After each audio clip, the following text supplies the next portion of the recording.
TV ಮುಖಾಂತರ ನೀವು ಕರ್ನಾಟಕದ ಜನತೆಗೆ ಏನ್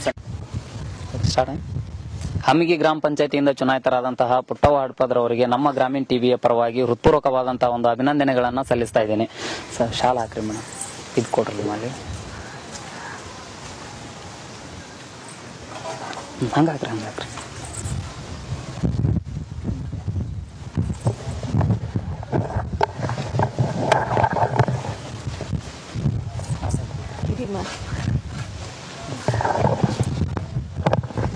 ಮೇಡಮ್ ನಮಸ್ಕಾರ, ತಮ್ಮ ಹೆಸರು?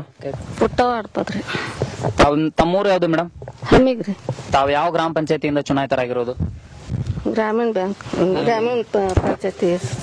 ಯಾವ ಗ್ರಾಮ ಪಂಚಾಯತಿ?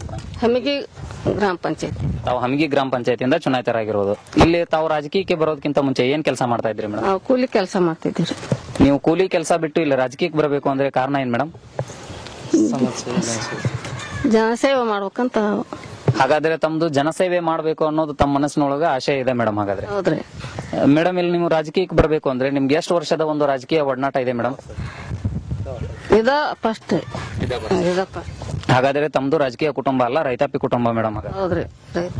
ಮೇಡಮ್ ತಮ್ದು ಎಷ್ಟನೇ ವಾರ್ಡ್? 4ನೇ ವಾರ್ಡ್. ಈ ವಾರ್ಡ್ ನಲ್ಲಿ ಇರುವಂತಹ ಒಟ್ಟು ಮತದಾರರ ಸಂಖ್ಯೆ ಎಷ್ಟು ಮೇಡಮ್? 765 ಅದ. 765 ಒಟ್ಟು ಮತದಾರರ ಸಂಖ್ಯೆ. ಹಾಗಾದ್ರೆ ತಾವು ಎಷ್ಟು ಒಂದು ಮತದ ಅಂತರದಿಂದ ಇಲ್ಲಿ ಜಯಬೇರಿಯನ್ನ ಬರ್ಸಿದಿರ ಮೇಡಮ್? 110 ಮತದಿಂದ.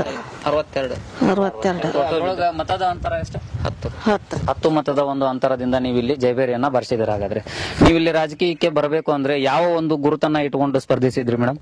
ಮಡಿಕೆ ಒಂದು ಚಿಹ್ನೆಯಿಂದ ನೀವು ಇಲ್ಲಿ ಸ್ಪರ್ಧಿಸಿದಿರ. ಹಾಗಾದ್ರೆ ನೀವು ಇಲ್ಲಿ ರಾಜಕೀಯದೊಳಗ ಚುನಾಯಿತರಾಗಿ ಬರಬೇಕು ಅಂದ್ರೆ ಇಲ್ಲಿರುವಂತಹ ಎಲ್ಲ ಮತದಾರರು ಕೂಡ ಕಾರಣ. ಹಾಗಾದ್ರೆ ಈ ಸಂದರ್ಭದೊಳಗ ನಮ್ಮ ಗ್ರಾಮೀಣ ಟಿವಿಯ ಮುಖಾಂತರ ನೀವು ಎಲ್ಲ ಮತದಾರರಿಗೂ ಏನ್ ಹೇಳಿಕೆ ಇಷ್ಟಪಡ್ತೀರಾ ಮೇಡಮ್? ಅಭಿನಂದನೆ ಸಲ್ಲಿಸ್ತೀವ್ರಿ ಅವ್ರಿಗೆ. ಹಾಗಾದ್ರೆ ನೀವು ಈ ಸಂದರ್ಭದೊಳಗ ಎಲ್ಲ ಮತದಾರರಿಗೂ ಕೃತಜ್ಞತೆಗಳನ್ನ ಹೇಳಿಕೆ ಇಷ್ಟಪಡ್ತೀರಾ ಮೇಡಮ್? ಹೌದ್ರಿ.